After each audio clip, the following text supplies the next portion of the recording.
We're here live at the City County building where we're interviewing a lot of the City Council reps. And today we have one of the best and the brightest, literally the brightest, Miss Mary Sheffield.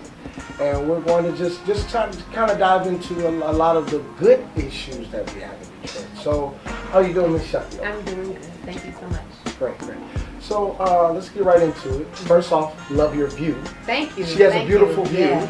Yes. So how is it first? How is it loving the view? I love the view. It just reminds me of all the hard work and where I've come, and the work that needs to be done. So you're right. Sometimes I just come in and just look over like, wow, I made it. Right. I made it. Right. Started from the bottom. No. Now we're here. But yeah, it's a great view and it's a blessing, just to sit here and to represent the people that I do. And I'm happy that you're involved with I am aware of the Sheffield family, which is a great legacy. So, but let's go into the side of what exactly overall do you see as the plans for the city council? What are your plans collectively together? Well, collectively, I think is to continue to make ourselves relevant. As we move forward, we have all these different layers of government. We have now district managers who represent the executive branch of government. And then we have council. So who does your constituents go to? Do they go to the district manager? Do they go to your council person? So we have those. We have the emergency manager here who can submit stuff to council, but really can approve anything. So I think we need to continue collectively to make ourselves relevant.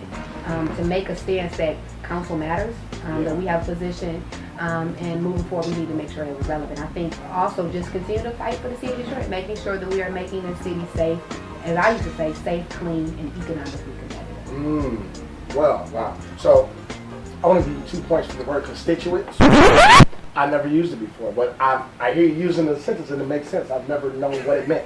I know what it means now. So now let's narrow it into what district are you in? I'm over District 5, and you want me to tell you a little bit about District 5? Tell us about District 5. District 5 is pretty much, it covers the east side, lower east side, coming down towards the water of Detroit. And then it also goes some west. It covers the North End area. Boston Edison is in the district. Really? As far west as Linwood, Davison area, and as far east as Jefferson County. So I have some very historic neighborhoods, Indian Village, like I said, Boston Edison, and then also Mack and B. Wick is in my district, which is known for just one of the roughest places in Detroit. So I have a little bit of everything. Then I have downtown Detroit, which is where all the development is coming. So for me, it's always a struggle of making sure there's a balance of representing both the good neighborhoods, but also some of the bad and stuff. Wow. So I look at the council's positions, it's almost like being like a mini mayor in a sense, because it's like you have your own particular area that you have to concentrate over, and then there's a sense of having to report and say, well, these are the things. And it actually makes it easier for the mayor to do his job when you have people who are responsible over certain areas. So how is it being able to work hand in hand with the mayor, Mike Duggan? It's been good. This is my first elected position. I've watched politics in Detroit, and I've kind of read in the papers how the relationship has been in the past with mayor and council. So being in this position and having the relationship that we have has been great. He has really included us in a lot of what he's doing. He makes sure council was right there when he delivered his State of the City speech. He had council sitting right next to him, and it feels good. I saw your profile that you gotta know. You gotta know yourself. I know. You gotta know. You don't want to hear like, I don't know anything. So it says you have a heart for the youth. I do. How, and it really concentrated on one part, it concentrated on something that you initiated with young girls, per se. Could you expound on exactly what that was? Yeah, my father had a alternative high school, and the ages were about 16 through 19-year-old students. And I started a mentoring program there where I mentored at-risk youth girls who had been kicked out of Detroit public schools. This was really their last year, and they were maybe 2 or 3 grades behind. And this was their last chance to really finish and get a diploma. So during that time, maybe it was about 2 years, I mentored them, and it just was life-changing. I really presented to them opportunities, mentors, and we just talked. A lot of our young people just need someone to talk to. They're facing challenges. They don't have anyone to talk to. They feel as if no one cares. So I just came and I listened, and whatever they needed, I tried to provide the resources that they needed. So, no, go ahead. No, go ahead. Because it's probably. Because your question might lead into some stuff.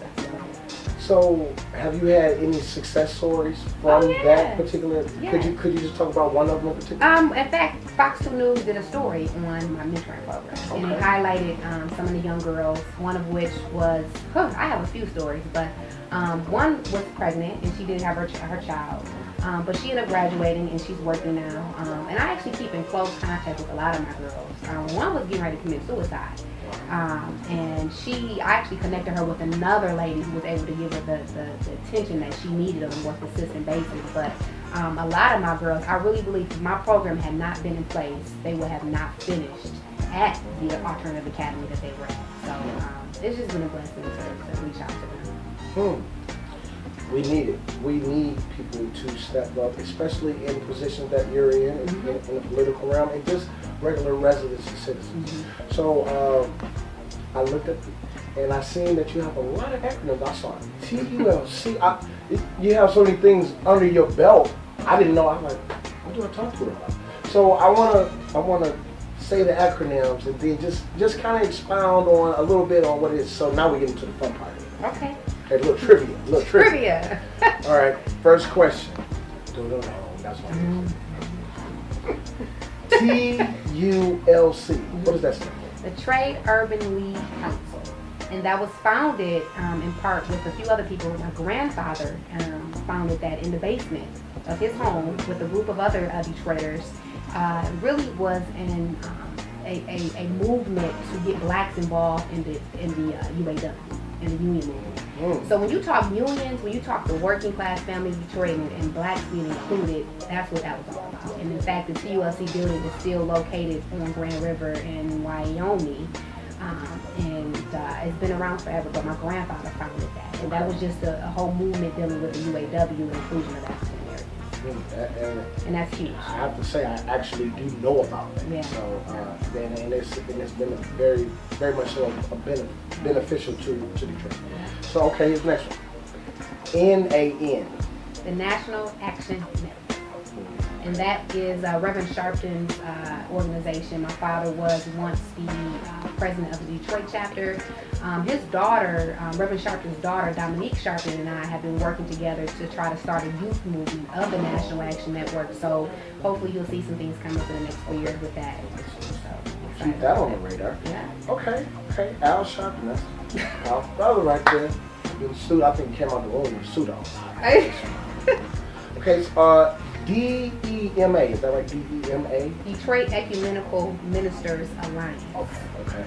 And that's more so my father's thing, but I know he does a lot with that as far as trying to get involved with political campaigns and endorsing different, political candidates for office. Okay. So that's more like a PAC. Okay.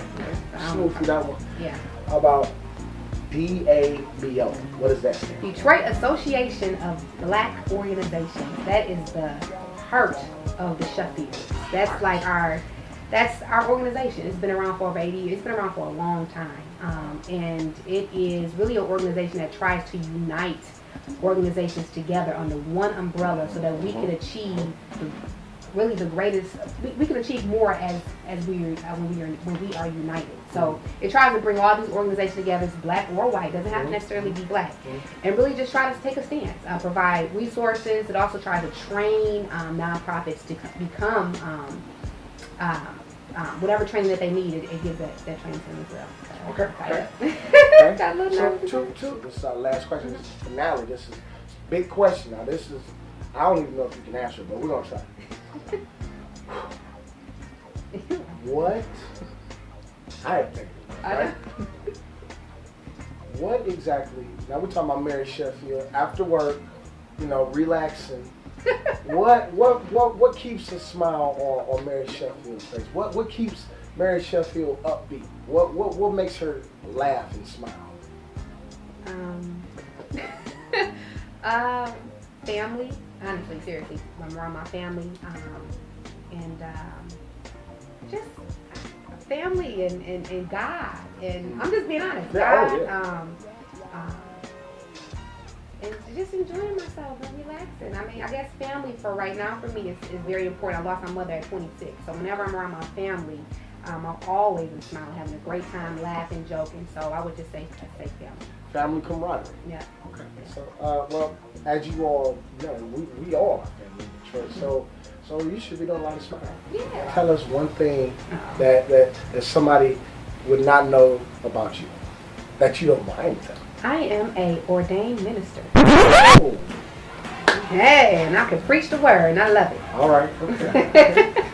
Well, we want to thank you. Upbeat Magazine would like to thank you for your contribution to the city as a resident and as also an official worker. And we will definitely be keeping up with you. This has been Upbeat Magazine with Miss Mary Sheffield, one of the up-and-coming rising. Wait, are you the youngest councilwoman? I am. That needs to be noted. So this is a side to be able to say that you have a voice. Yeah, that's true. So we want to thank you. Thank you. We will be keeping up with you, and thank you so much. Thank you. Thank you for having me. Appreciate it. Best interview ever. I am Councilwoman Sheffield and stay upbeat Detroit.